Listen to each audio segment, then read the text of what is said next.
This lecture is about MOS electrostatics, and by electrostatics I mean what happens to the charge when you apply voltage at the terminal of MOSFET. We know that ID was equal to this was Qn, and this is a function of VGS and VDS, and then we had velocity, again a function of VGS and VDS.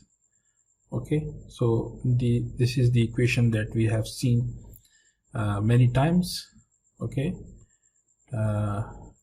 charge time velocity time width of the channel. And by electrostatics we mean this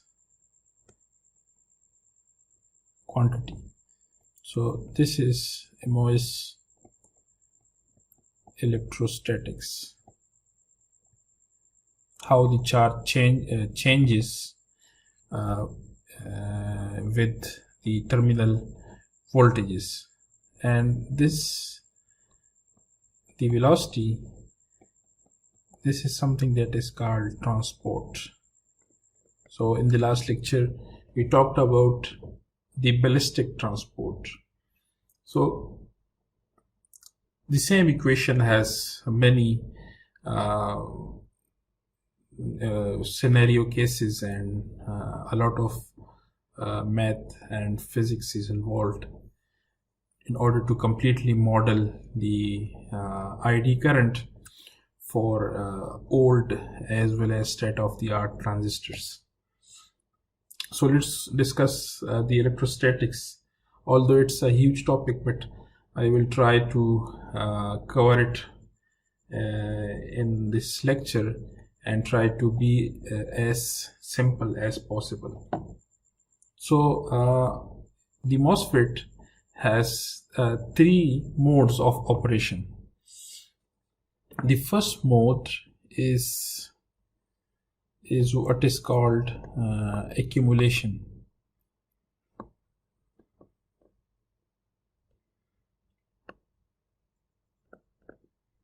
So in the accumulation, what happens that when you apply a negative gate voltage, okay, then the positive p-type material are attracted towards the gate, and this is called accumulation.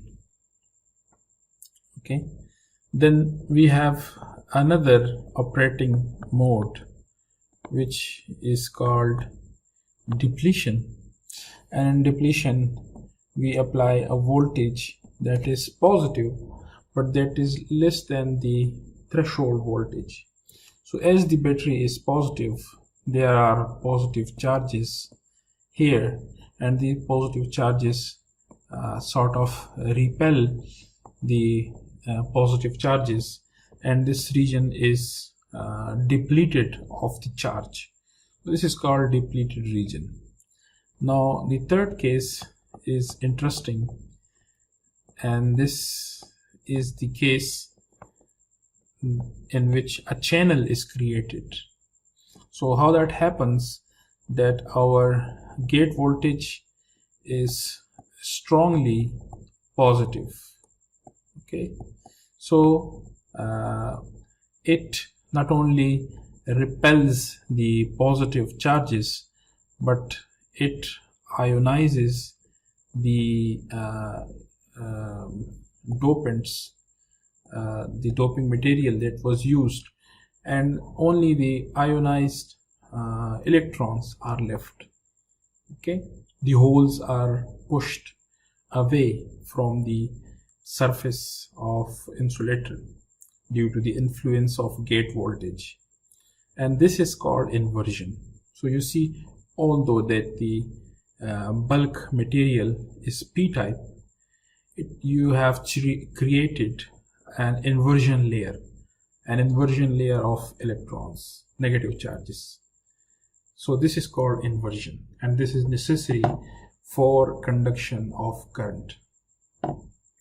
Now we want to understand all the three modes with energy band diagrams. Okay, so let's consider this. We have this is our metal contact for gate. This is our silicon dioxide. So this is our insulator, and on this side I have my semiconductor. Okay, and we know the semiconductor has conduction band, Fermi level, and valence band. And why is the distance vertical to if you are looking it from the top? So it is the vertical distance downward.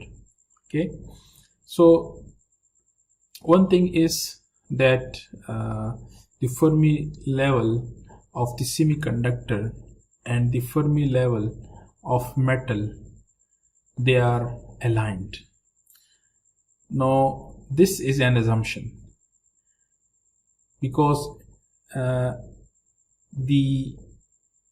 in order to have the Fermi level of metal and Fermi level of semiconductor aligned, the semiconductor material should be doped according to the metal, but this is a very restrictive condition. So let us assume for now that the Fermi level of metal is equal to the Fermi level of semiconductor. Okay, so this is an assumption which is called flat band condition. Okay, but actually it's not the case.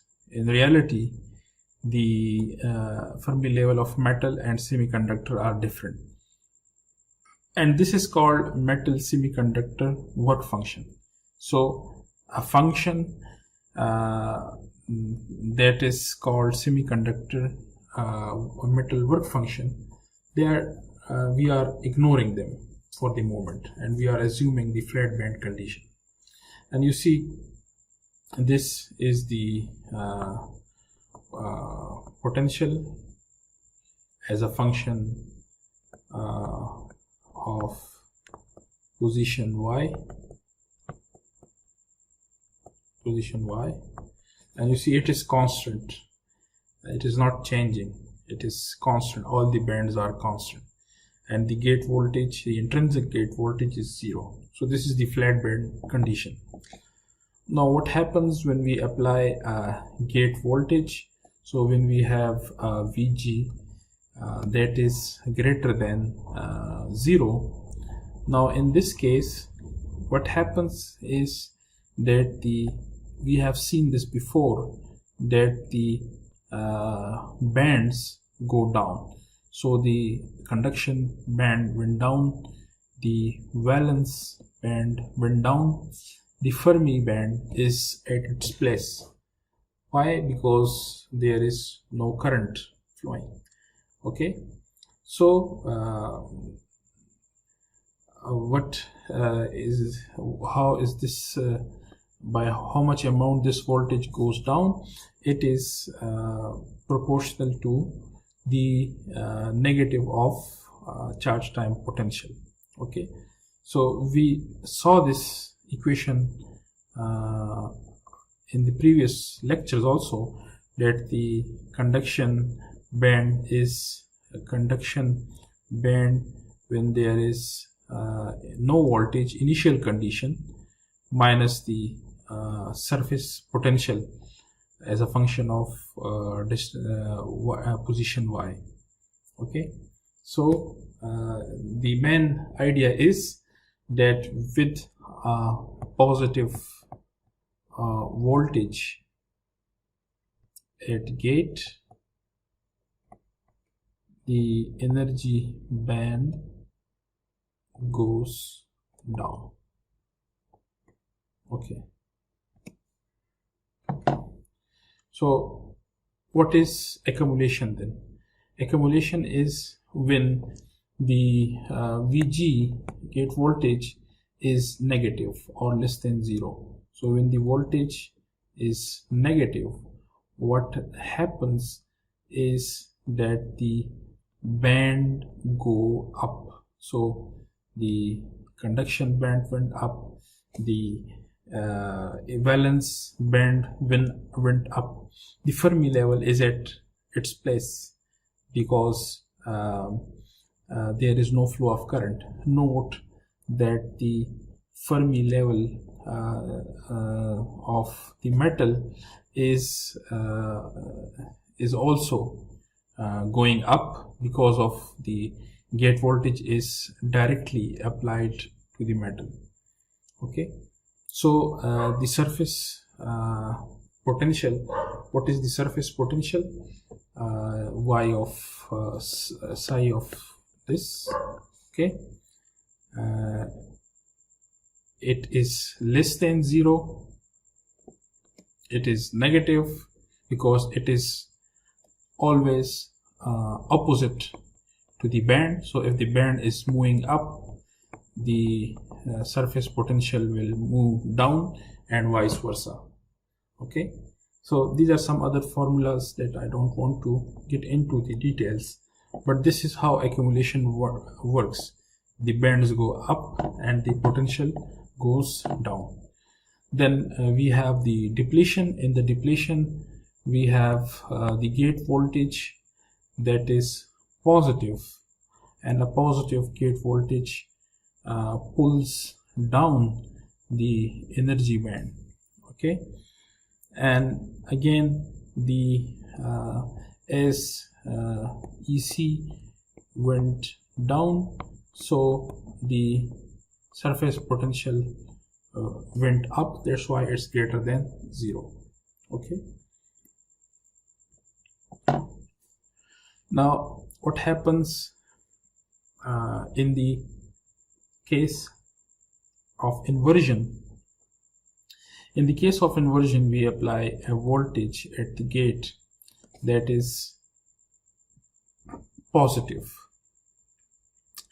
by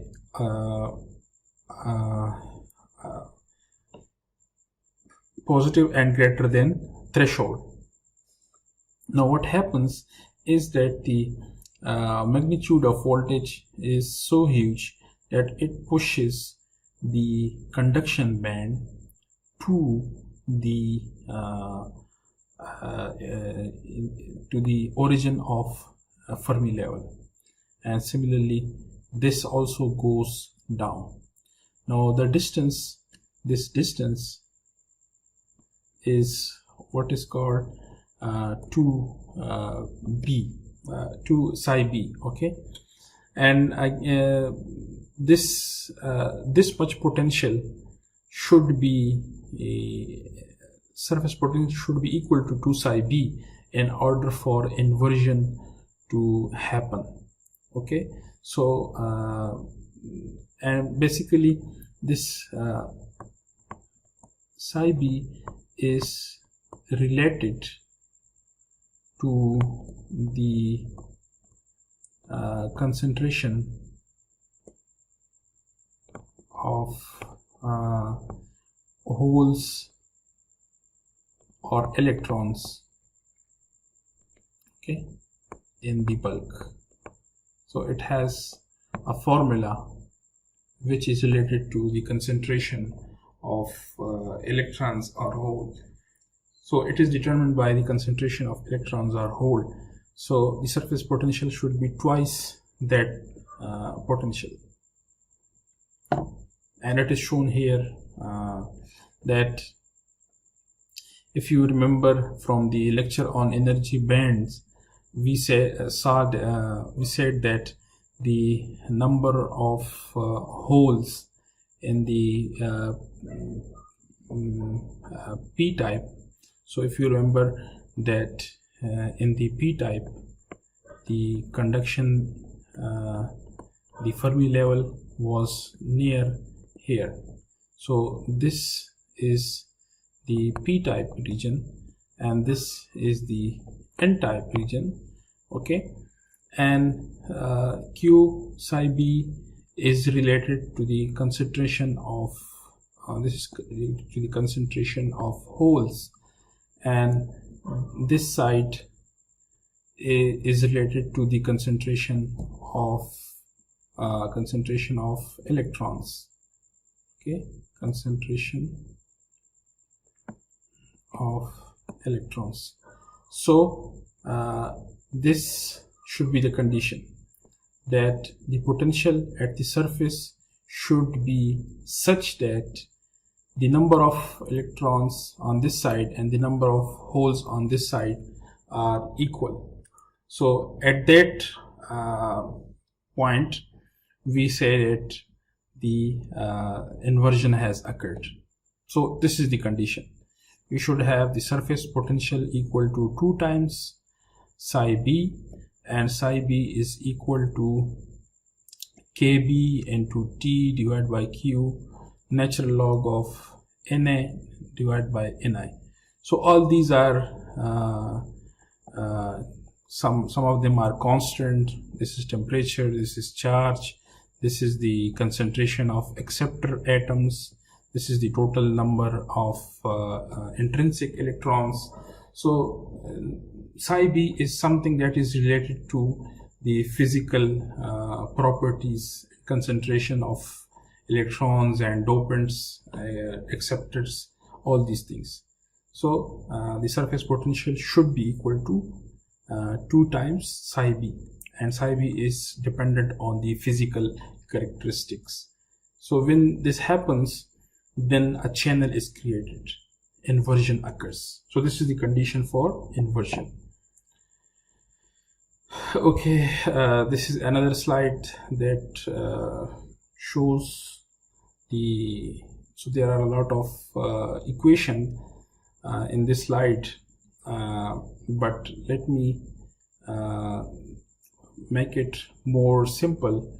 So you see, this is the charge, the QS, the charge on the surface is equal to, what is QD? QD is, so this is the surface charge.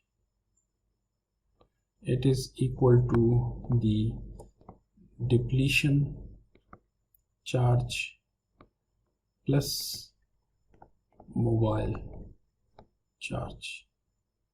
So mobile charge is the charge that carries the current, and depletion charge is the one that happened in the depletion region when you apply a gate voltage and it repels the positive charges. So if you plot this, this is the position and this is the charge. The graph is something like this, that you have this point WT. So WT is basically this, is given by this, and it is the extent to which the depletion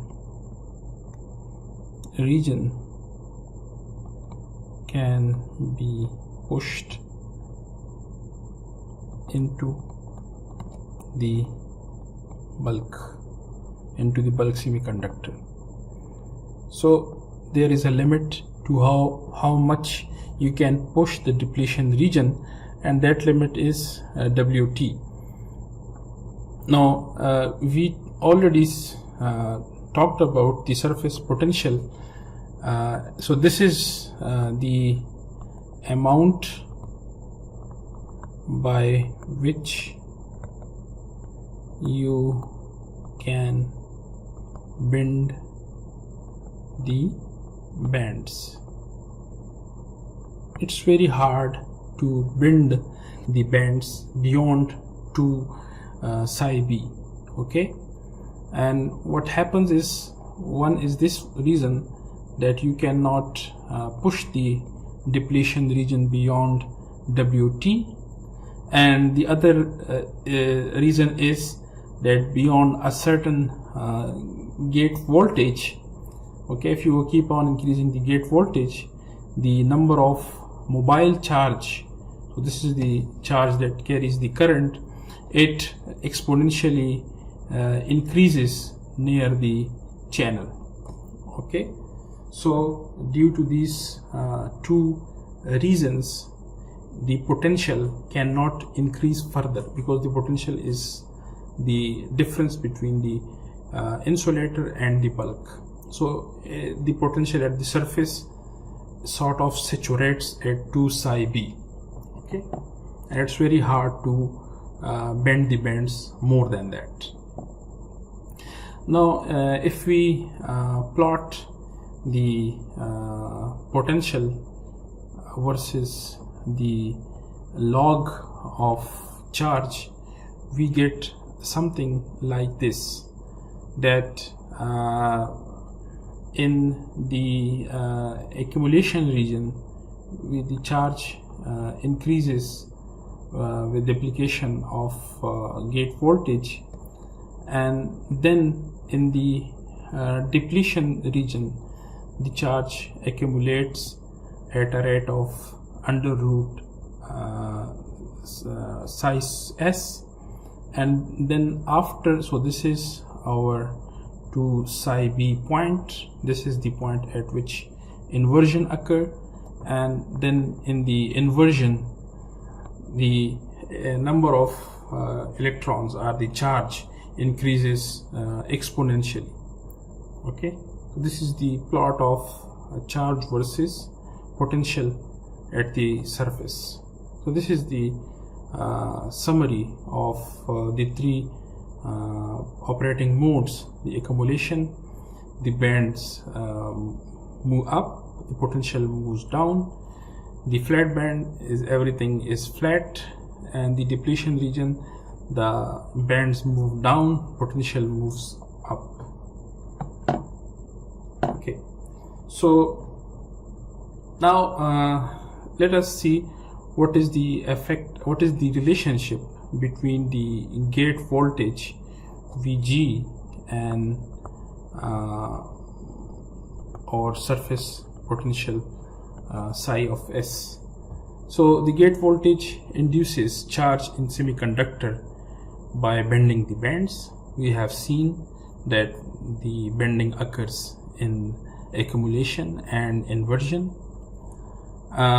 There is a simple but exact relationship between Vg and potential, and this is given by this formula. Okay, so in this formula, basically this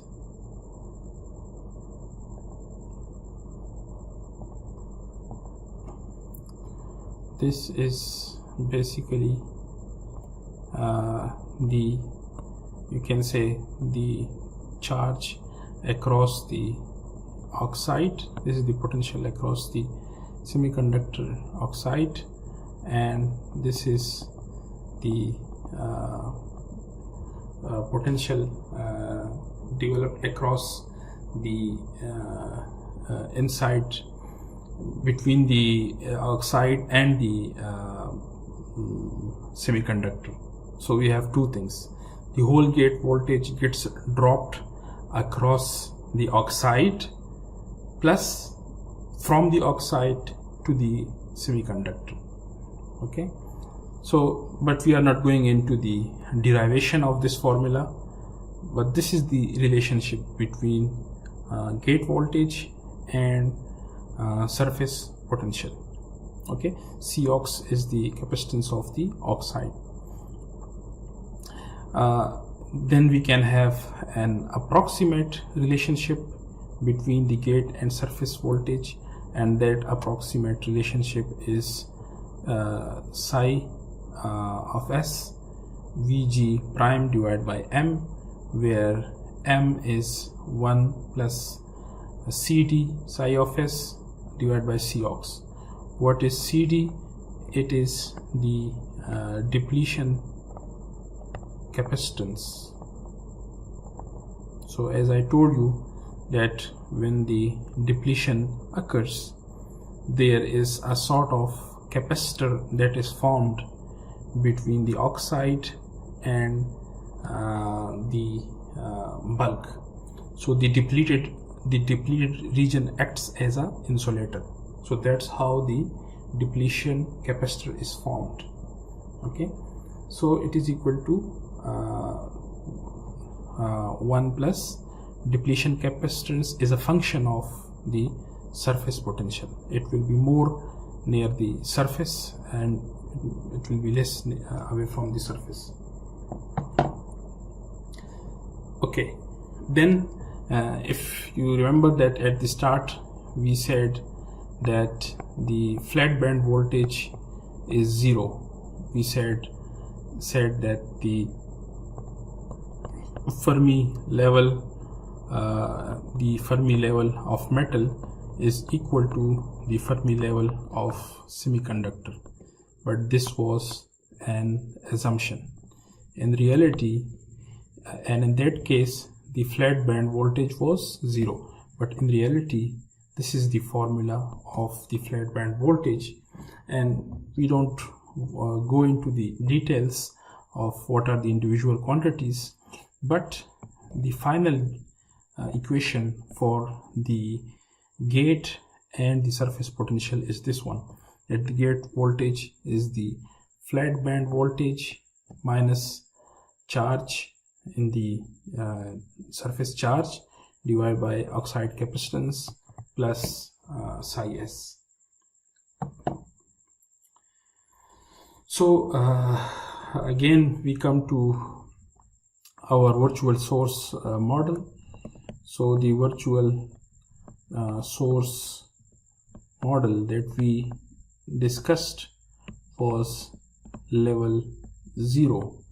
Okay, and in that if you remember that we had the virtual source which was Cox time VGS minus VT, but as we saw in this lecture that the charge has a more complicated form. It goes exponentially in the accumulation region, then it goes like this as a square root of surface potential, and then beyond 2 psi p it moves again with the exponential flow. Okay, so now we want to update the charge inside the virtual source model, and that will give us the level 1 virtual source model. So here is our charge as a function of the VGS. Okay, so in this beyond VT, this is the threshold. Above threshold region it is equal to this, and below it is equal to this one. Okay, so if this is another let's say more complete charge, Qn means charge in the channel. Okay, so it's a more complete formula, and we want to put this formula in the virtual. You see this formula has the double factor also, so I don't want you to get afraid of this formula. I will not ask you to write these formulas or remember them. I just want you to know that what the formula means, and obviously not all the quantities in it, but some of the quantities that we have discussed. So this is the level 1 virtual source model. You see equation number 2 is modified. Before equation number 2 was something like this, that it was Q was something like, if I remember correctly, it was Cox minus Cox VGS minus VT. So that was the charge at the virtual source. Now the formula is not only for the virtual source, but it is valid along the whole channel. Okay, so it is valid along the whole channel. So this is level 1 virtual source model. The rest of the things are the same. So we stop here.